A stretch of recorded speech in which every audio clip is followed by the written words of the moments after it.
नमस्कार, मी निखिला. पवारांची राष्ट्रवादी मूळ काँग्रेसमध्ये विलीन होणार अशा चर्चा आहे. नुसते चर्चाच नाही तर पवारांनी असा प्रस्ताव दिल्याचा दावा नाना पटोलेंनी केलाय. पवारांच्या राष्ट्रवादीच्या काँग्रेसमध्ये विलीनीकरणाच्या या चर्चा नेमक्या का होत आहेत? म्हणजे याआधी 2 राष्ट्रवादींचं विलीनीकरण होणार अशा चर्चा जोर धरून होत्या आणि त्यानंतर तेही फिसकटलं होतं. अजितदादा होते त्यावेळेला दोन्ही राष्ट्रवादींचं विलीनीकरण होणार होतं. पण दादा गेल्यानंतर आता परिस्थिती बदलली आणि विलीनीकरणाचा सगळा गेम फिसकटला. त्यानंतर पवारांसमोर 2 पर्याय आहेत. एक म्हणजे स्वतःचा पक्ष असाच पुढे सुरू ठेवायचा किंवा मग एनसीपी काँग्रेसमध्ये विलीन करायची. आता राष्ट्रवादी फुटल्यानंतर मूळ पक्ष चिन्ह घड्याळ आणि पक्षाचं नाव हे अजित पवारांकडे गेलं. दोन्ही राष्ट्रवादी एकत्र आल्या असत्या तर राष्ट्रवादी हे नाव आणि घड्याळ हे चिन्ह हे पवारांकडे परत आलं असतं. मात्र दोन्ही राष्ट्रवादींच्या विलीनीकरणाचा मुद्दा आता संपल्यात जमाय. त्यामुळे पक्षाचं मूळ नाव आणि घड्याळ हे चिन्ह पवारांना आता कधीच मिळणार नाही.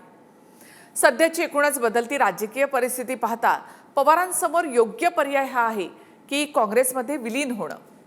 पवारांचं वय, त्यांची प्रकृती पाहता पवारांच्या राजकारणामध्ये ॲक्टिव्ह राहण्यावर काही मर्यादा आहेत. राष्ट्रवादी काँग्रेसमध्ये जर विलीन झाली तर काँग्रेस सुप्रिया सुळेंना रिस्पेक्टेबल पोझिशन देईल. म्हणजे पवार काँग्रेसकडनं ते मान्य करून घेतील. सुळे राष्ट्रीय राजकारणामध्ये आणखी ॲक्टिव्ह होतील, त्या स्थिरावतील. राज्यातल्या एनसीपीच्या नेत्यांना काँग्रेसचा आधार मिळेल. काँग्रेस राष्ट्रवादी यांची विचारधारा एकच आहे. काँग्रेस राष्ट्रवादी एकत्र आल्यामुळे काँग्रेसचे आणि एनसीपीचे हे नेते मजबूत होतील. दोन्ही पक्षांच्या राजकीय भवितव्यासाठी हा एक योग्य असा निर्णय असेल.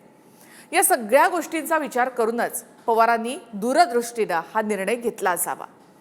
अजितदादा असते तर असा निर्णय घेण्याची वेळ पवारांवर आलीच नसती. दोन्ही राष्ट्रवादींचं विलीनीकरण झालं असतं. दादांसारखं खमकं नेतृत्व पवारांकडे असतं. राष्ट्रवादी अधिक मजबूत झाली असती. पण राजकारणामध्ये जर तरला महत्त्व नसतं.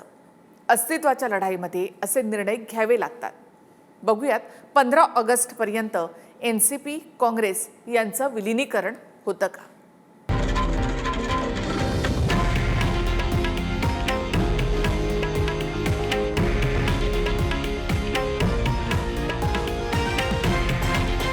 हे आहे देशातील नंबर 1 न्यूज नेटवर्क आणि आपण पाहत आहात TV9 मराठी, एकमेव.